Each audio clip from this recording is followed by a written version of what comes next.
Hello everybody. My name is Michael Freeston. I am Director of Quality Improvement at the Early Years Alliance, and it's my pleasure to welcome you today to the next in our series of Welcome Back webinars. This one particularly focusing on supporting children with additional needs back into early years provision. I am delighted to be joined today by Nicola Gibson, our Inclusion Manager. Good evening. And Melanie Pilcher, Quality and Standards Manager. Good evening, everybody.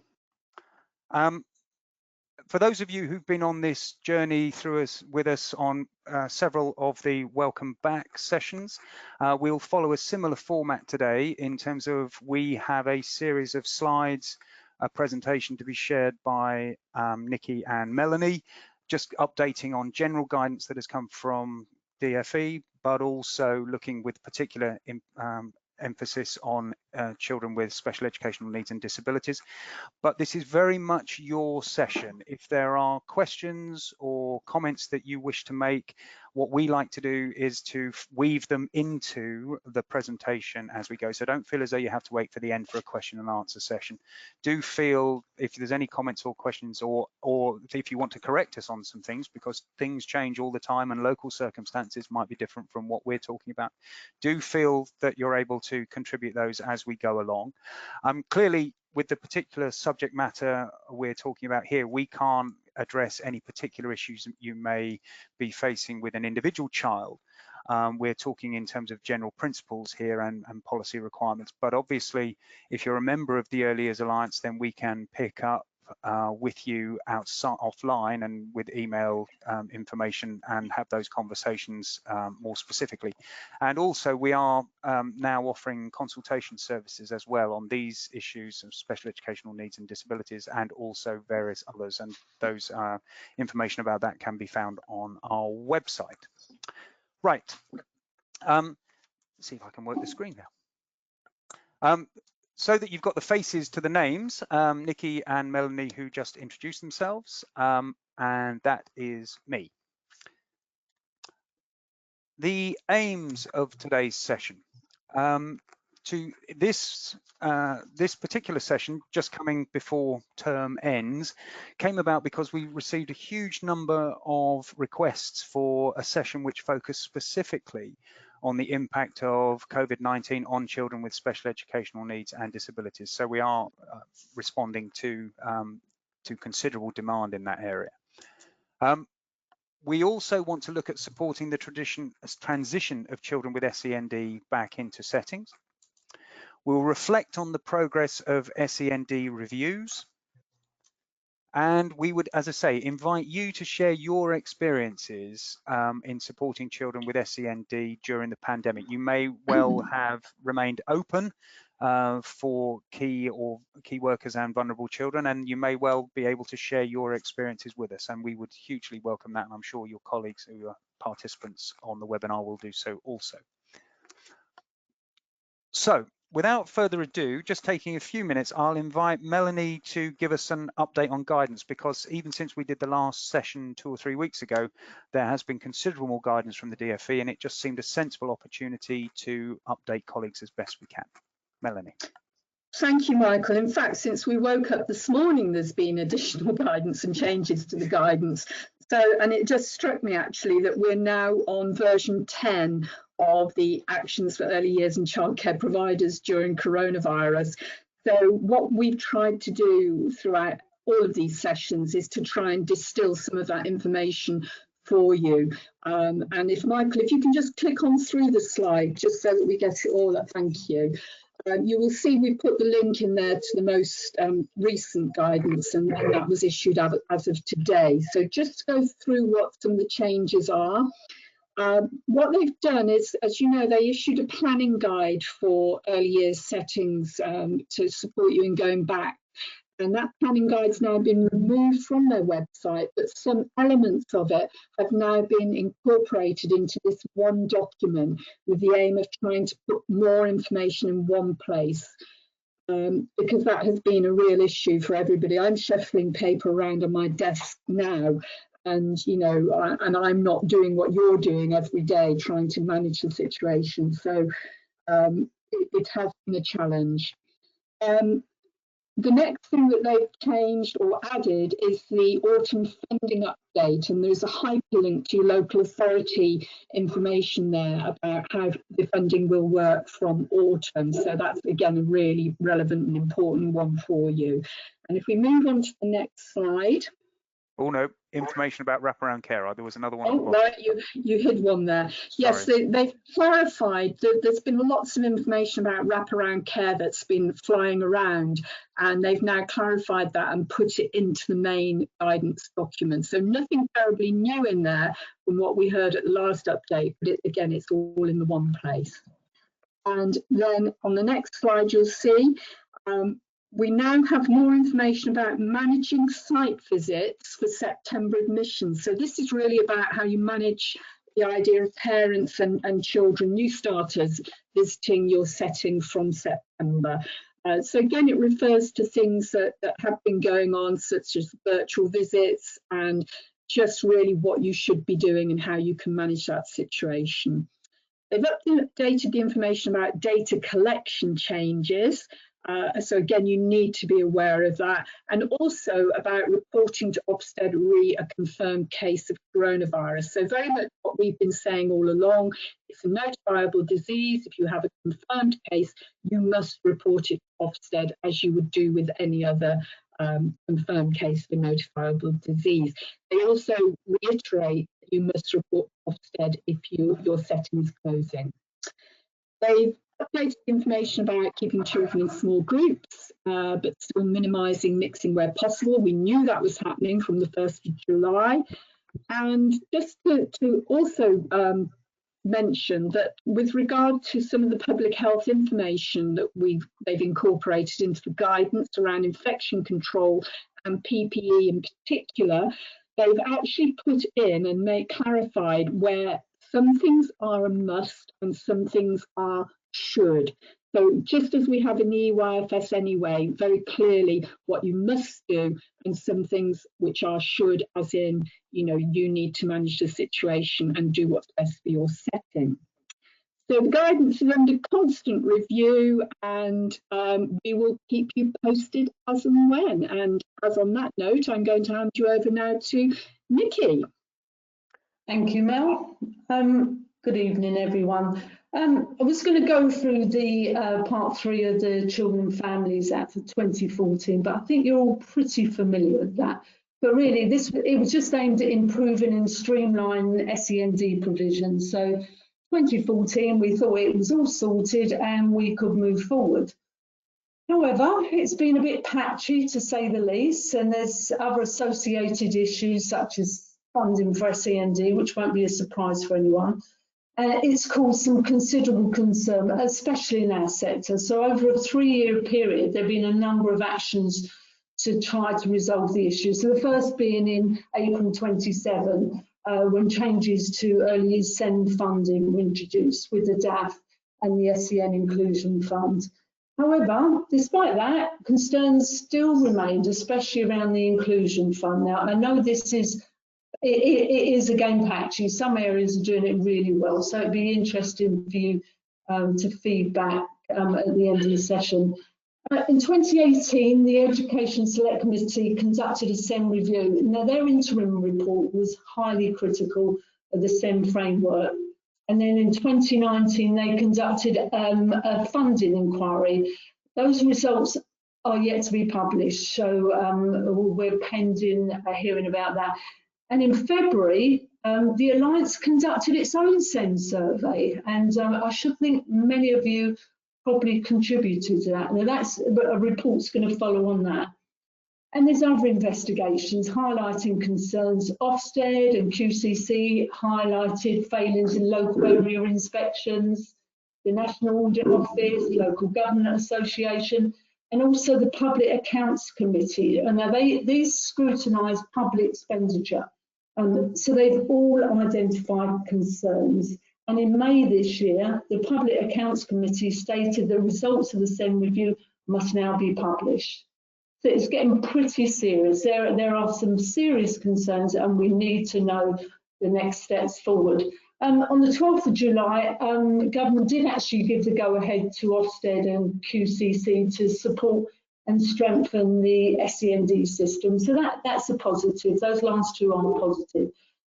So we're still waiting the overall findings and recommendations of the SEND review, and during this time, early years settings have dealt with rising numbers of referrals and pressure to support children with reduced local funding, ineffective systems, services shutting down, and like I say, with increasing numbers of children. But hopefully, changes lie ahead. And well, we'll have to see. But at the moment, that was the situation before COVID.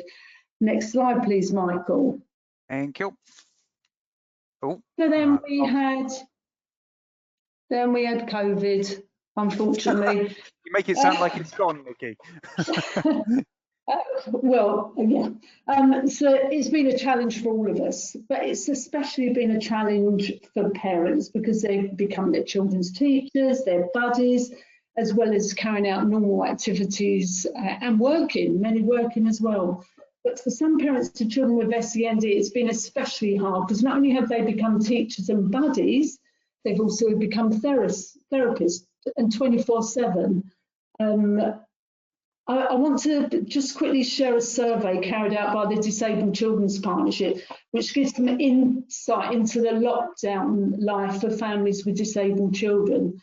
So the Left in Lockdown survey received a staggering 4,000 responses from parents of disabled children and young people, and that won't surprise most of you. And the top concerns were the impact of the lockdown on children's behaviour and mental health, the impact on children's friendships and managing homeschooling. So 78% of the parents in the survey reported a decline in the mental health of their children, with 64% saying the lockdown had a negative impact on the child's disability or condition, and 51% of those that were receiving therapies and extra support said it just stopped. So it's hard to just justify what's just gone on. It's really hard to get your head round. Sorry, Michael, were you wanting to ask something? No. I was going to say, it's an error of mine that I haven't got the link to that report. Where is it published, Nikki? Can you, or we can change? I will give a link at the end. So I just repeat, it's a Disabled Children's Partnership, and it's called the Left in Lockdown. Thank you. So I'll just give you some tangible evidence of some of the cases we've heard about. So one parent with a child newly diagnosed with cystic fibrosis had no option but to carry out daily physio on their child during lockdown. Now, this isn't unusual for parents when the children get older, but right at the beginning, they only just had diagnosis, and the parent felt so stressed and unsure that they were doing the right thing and keeping the child safe and necessary, sometimes life-saving. So I think we just have to be thankful that there was a really good online support from that service, that physio. Another parent with a child with a social communication difficulty reported that their child was literally climbing the walls and screaming because his routine had been disrupted and he was unable to go outside. So these families, are really facing some extreme levels of stress and anxiety, and it's not gone away. And added to that, short breaks also stopped. I think they're starting up. Some areas may not have stopped at all, but generally they stopped as well. So actually there was no respite for the parents or for the children. So the transition back will not be easy for all children. We know that it's impacted on a wide range of families. So some families with children with mild SEN chose not to return to their settings in June. And even families that had children that were classed as vulnerable continue to isolate even when the condition was offered early on in lockdown. So this is, I would say, a combination of fear, misinformation and confusion. And it's not surprising, it was confusing and scary for all of us. But we just want to ensure that doesn't happen in September.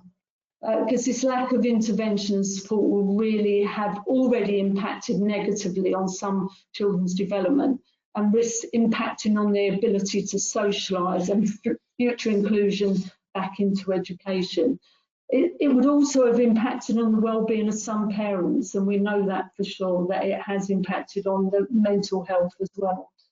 Unfortunately, this situation has further been compounded by a suspension of parts of law and policy. Can we have the next slide, Michael? That gives us a bit more information.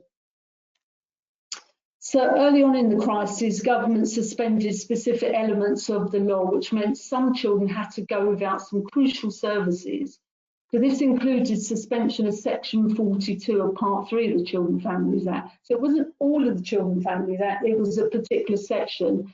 And this focused on time frames around statutory assessment, educational healthcare plans, reviews and tribunals.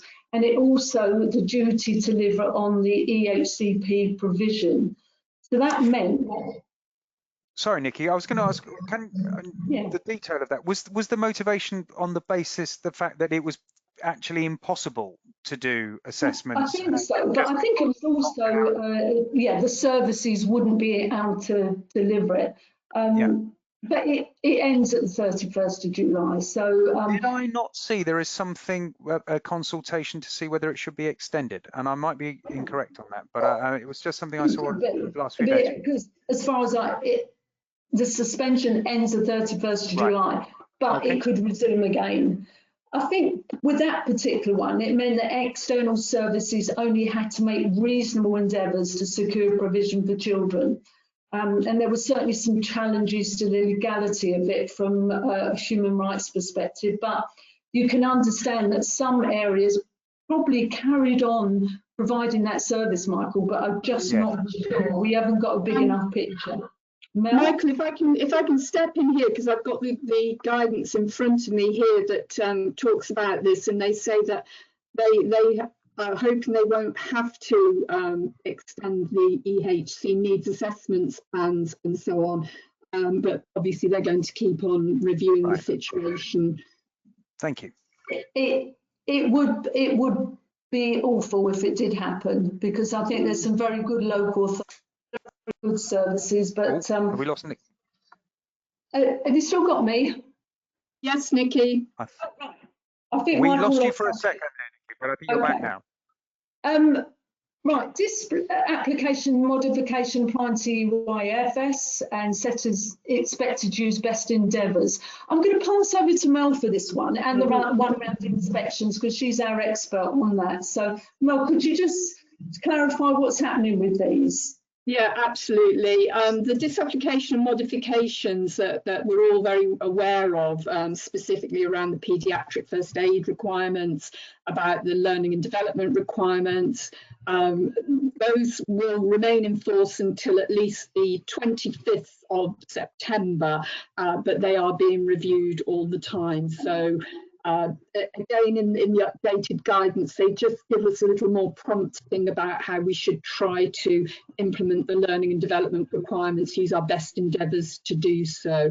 But all other aspects of the EYFS do remain in force, and should Ofsted receive any concerns that a setting is not carrying out their requirements under the EYFS, then they will actually investigate. They will still investigate, because they still have that duty to regulate and monitor. Do we know if that's happened or no? I haven't heard of it happening. I haven't heard of them having to do that. I don't know, Michael, if you've heard anything. No, I haven't picked anything up. No. And I think there is also a recognition on the part of Ofsted, although this hasn't been formally noted, that once we move back into something which can be considered to be normality, we won't necessarily go straight back into general inspections. There does need to be a period of transition from that point of view.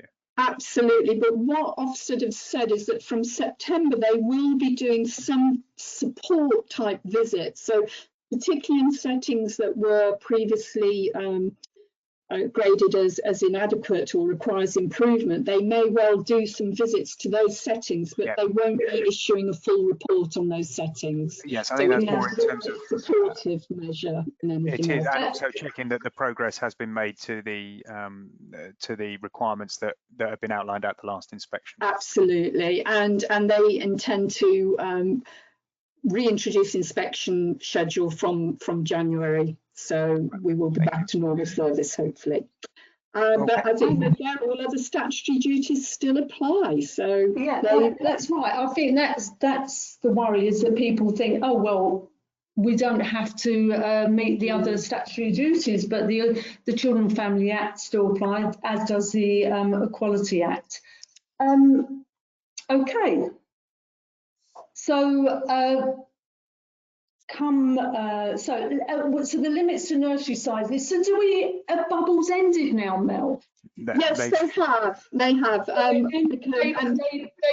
They burst this week on the 20th of July then. Yeah, but we should still be looking to minimise the sort of mixing of those groups as much as possible, so to minimise contact. And actually what we've heard anecdotally is a lot of settings have actually kept their groups, their cohorts, their bubbles in place, and will continue to do so while numbers remain small, because actually it's working for them. And that actually is a benefit, isn't it? Yeah, there doesn't seem any point rocking the boat, does there?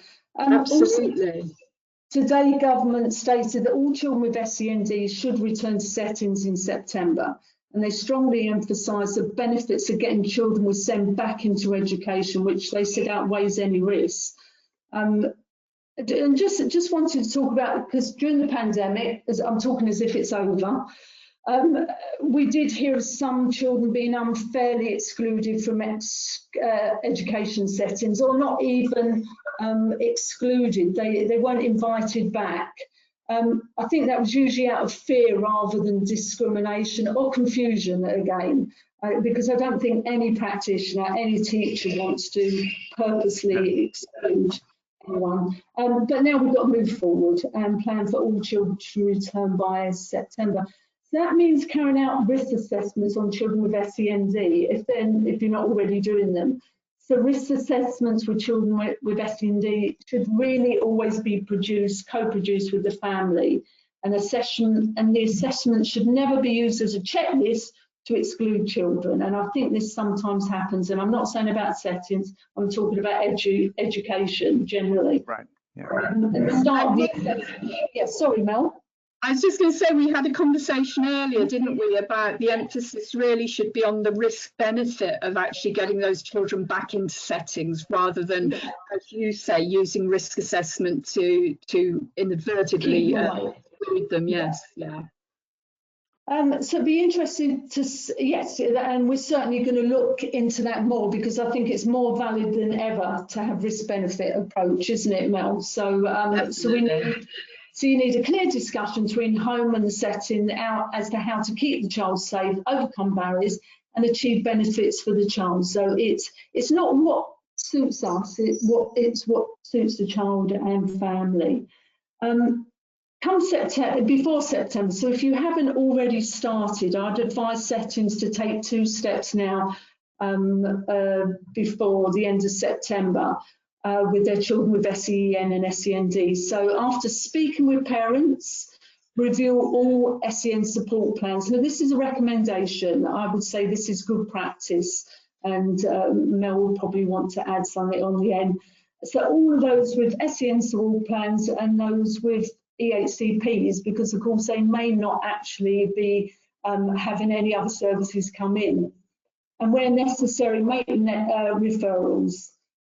Number 2, review these children again towards the middle or the end of September. So do even if you're used to doing a 3 monthly review, I would review them again once you go back, because these children had considerable changes, and I think it's inevitable that they're going to need resettling in, redeveloping attachments with their key person. They may have regressed in other areas. They might have even advanced in a lot of areas. Some lockdown really suited some children. There may be some new behaviours and needs which need to be properly identified and addressed. So, and there will also be those children that you're picking up as with emerging needs and require assessment. Don't forget, the best endeavours around developmental checks. So you will be still picking up on those children. So. Sorry, if I can just... Don't delay. Yeah. if I can just interrupt, I had a question in from Yes, Alison, and Michael. it's just reflecting back on where you were talking about, Yeah. and I think we've got a problem with somebody's microphone. It's picking up some. Can we sit still? I think, where it's about reviewing and updating, they were having conversations in February for a child with special educational needs to join the nursery, and in a period that actually at Yeah. Easter, but obviously that has not been possible. So it's almost, what advice can we give for people who are looking to welcome a new child with special educational needs in September? Yeah, I think it'd be exactly the same as what we're saying now. You'd be settling the child in, wouldn't you? You'd be looking at forming attachments. So actually, if they haven't started, in some ways, it's no different than what we would normally be doing. I think it's the children that have come in and gone back and been away for a few months is often an issue. Does that explain it, Alison? That's certainly the perspective I would take. That's right, and I think she's had indicated it's not the first child with SEND they've taken. So I think it would, as you say, it's a process is as usual would be sensible. But obviously there may be additional anxieties on the parts of the parents because of the period of time we've just been through. Yeah, I think some parents are going to feel reluctant to allow their children to come, even if they were meant to start. Some are going to be reluctant to let the children come back. We've got to build confidence in those relationships with parents again. It's not just children, it's parents as well. And that's the big challenge, isn't it, Nikki? Because whilst we're welcoming back the children, what we have to remember is the biggest risk that's still there is actually the contact between the staff and the parents, which we're still limiting, really. So thinking about ways of being able to have contact with the parents, not you can't have the parents into the nursery still. So the idea of having these virtual visits and these definitely use WhatsApp or Zoom. We're having a bit of trouble with the sound. I think we're going to have to be careful not to speak over each other. Sorry. I think and restart. There we go, Nikki. Yeah. I think as long as you establish regular contact from the off, even if it's via video link, a lot of parents won't have video links. So, maybe it's something you could look into getting some handsets for the setting. And I'm sure there's ways of achieving that, Michael, isn't there? So if that's something, if you've got parents that are isolated and they haven't got that type of ICT, then do contact us and we'll see if we can find a link. So there's going to be those parents that aren't going to come back, and we're going to have to work closely with them and liaise with all the relevant external services, because at what point does it become a particular issue? Anyway, we've got some additional resources we can share afterwards as well.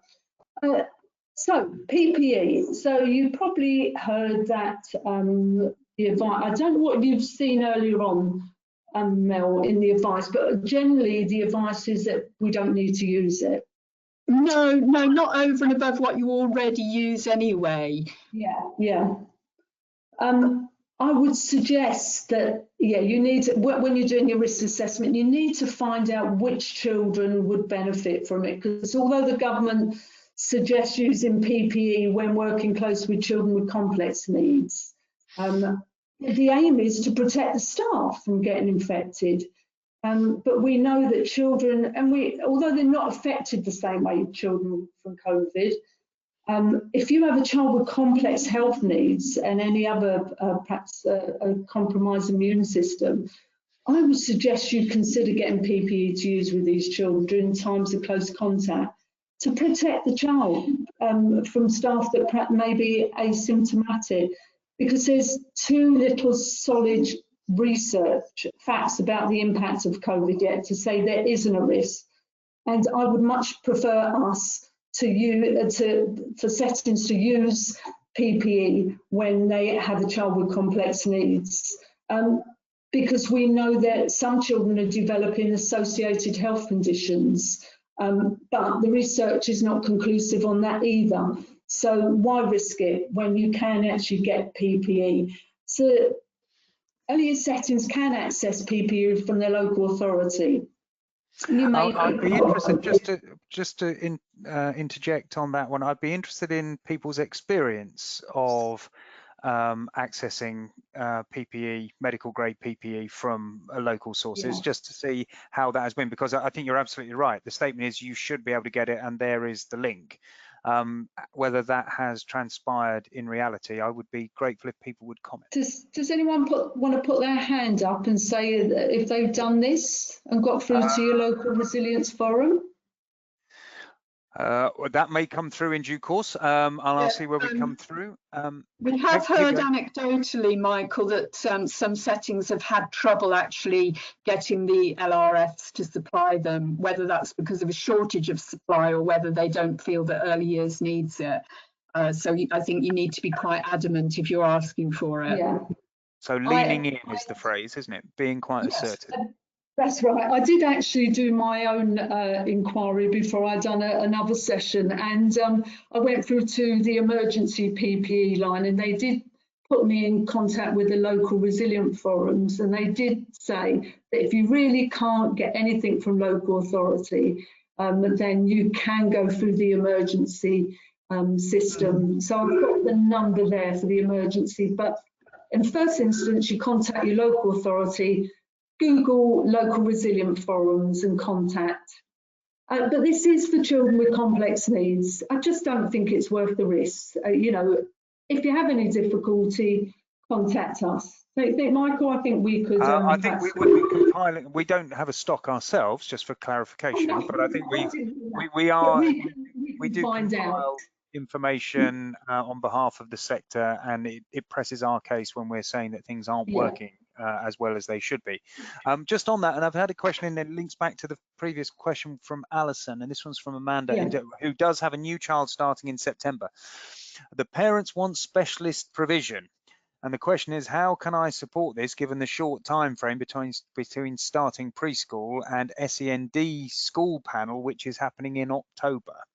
I think, Nikki, I think we might be back to the dialogue. I was going to say, do you know, if you know anyone on the schools forum, perhaps your early years representative, I would contact them, because they haven't been spending any money, have they, the last few months? So I'd get in contact with the early years representative. So yes, I think there is a short window when Amanda and her team will be supporting this child, and I think again, probably what we're talking about here is the ongoing dialogue with the parents about what is realistic and indeed what is possible in that period of time, and the liaison with external agencies as well will be essential. But I appreciate that it's a considerable amount of input on your part for a child who will be with you for presumably a limited period of time. It depends how complex the needs are and how short we're talking about the time frame. If we're talking about 6 months and you're having to collect evidence to submit, yes, it might be too short. Is it as short as that? She may come back. I will feed that back in as we go through. And she's also indicated they have one set of PPE. Oh, wow. We're impressed. Perhaps you could share how you actually got hold of it. Okay, so just a quick run through. So you still have a lawful obligation to meet statutory duties. You must supply reasonable adjustments to not treat disabled children less favourably. You need to use best endeavours to meet EYFS requirements. Inform the local authority if a child is identified as requiring additional support beyond what you can provide. You should work in partnership with your local SEN team. Include where available area Senkos, sort, you know, whoever. I did a last webinar done a couple of weeks ago. We were hearing that local teams were making contacts with settings. So I'd be interested to hear about that. And collect your robust evidence to support your funding applications. Don't give anyone the chance to turn you down. And if you want support, contact us. We're here. If it's not me, it'd be Mel or one Michael's team, and where we can, we'll find out, and if we don't know, we will find out from someone else. So I've just had a couple of points in, and I think I'll take it as from Fran, but 2 or 3 people have asked the same question. That potential confusion in a way between still having the lawful obligation to meet statutory duties, but then the disapplications for the EYFS which are in place. Are we how does that impact on children Well, with special educational needs and I disabilities?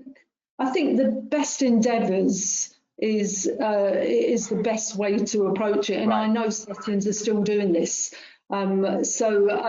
You know, really, there wouldn't be many incidents that you wouldn't be able to. But you're quite right. It is more challenging if you've got a really busy setting and lots of children with SEND. Come September, you'll be expected to do it anyway. So I think we need to look to the future and not what the current system is. If you really, yeah, sorry, Mel, please. Yeah. I'd just add to that to clarify that the legislation for the disapplications and modifications was allowed really because of the lack of staff that was expected during, you know, during lockdown. So really, anybody that's getting back to normal now should really be working towards meeting their full obligations under the EYFS, because if you're not and something goes wrong, you will have to justify to Ofsted if they do ask the question of why you were doing that or weren't doing what you were supposed to be doing, especially if you're back up to speed and have got your full staff complement. Right, thank you. Thank you. I hope that's okay for you, Fran. Yes, so for me, that's, yeah. Melanie, do you want to walk us through that?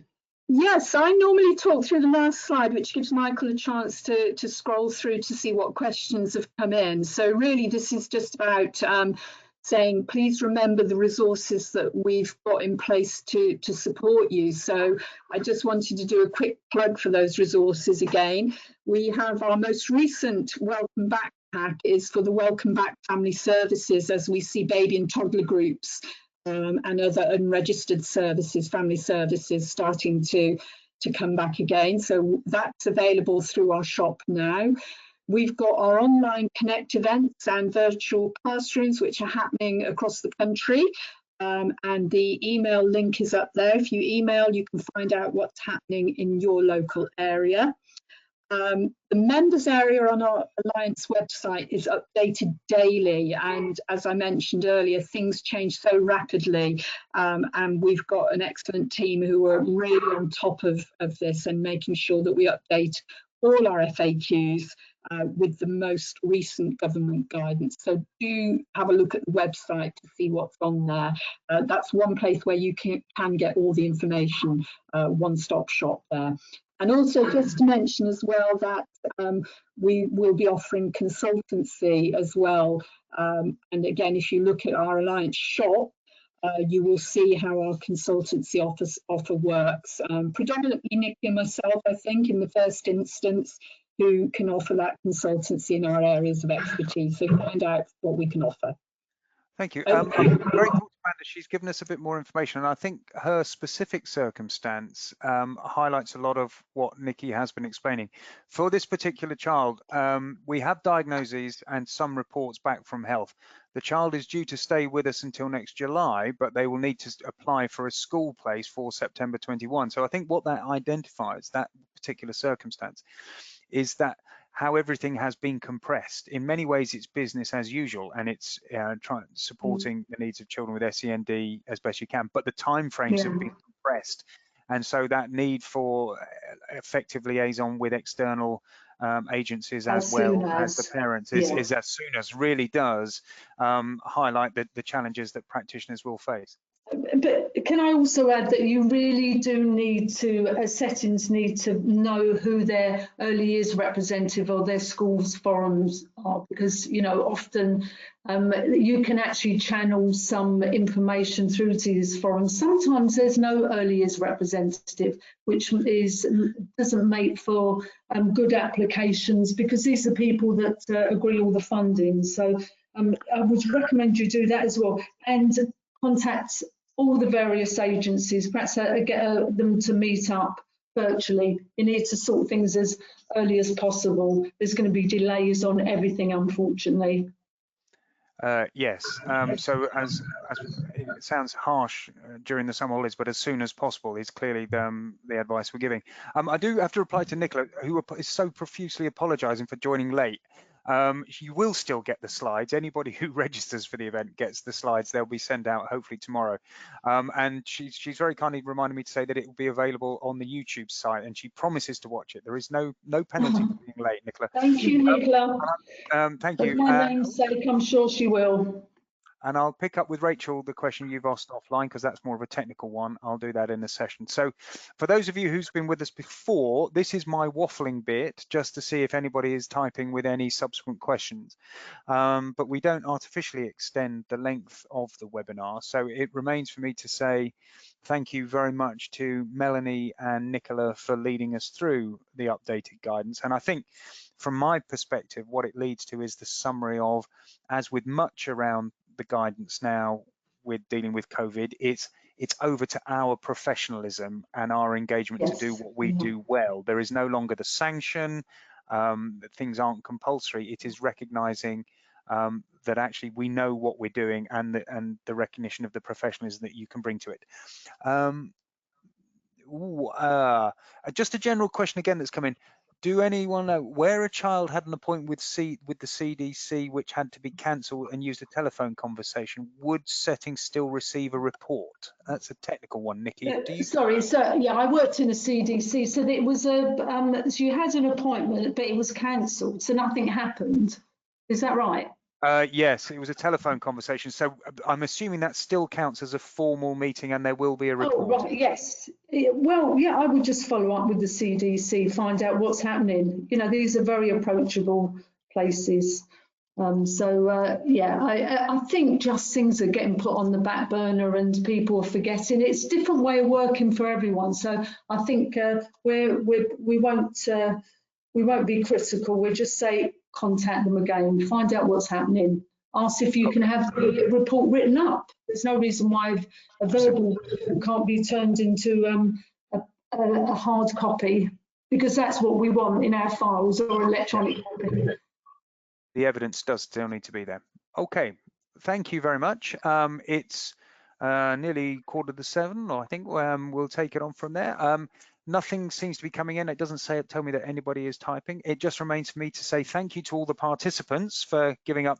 If they finished at the end of term last Friday, well done, or it may be that tomorrow is your last day, or today indeed. And we will wish you the best of summers, and we will see you with future webinars as we come back in September. Thank you, Melanie. Thank you, Nicola. Please say goodbye. Thank you. Good night, everybody. Good night. Good night, everybody. Take care. Bye-bye.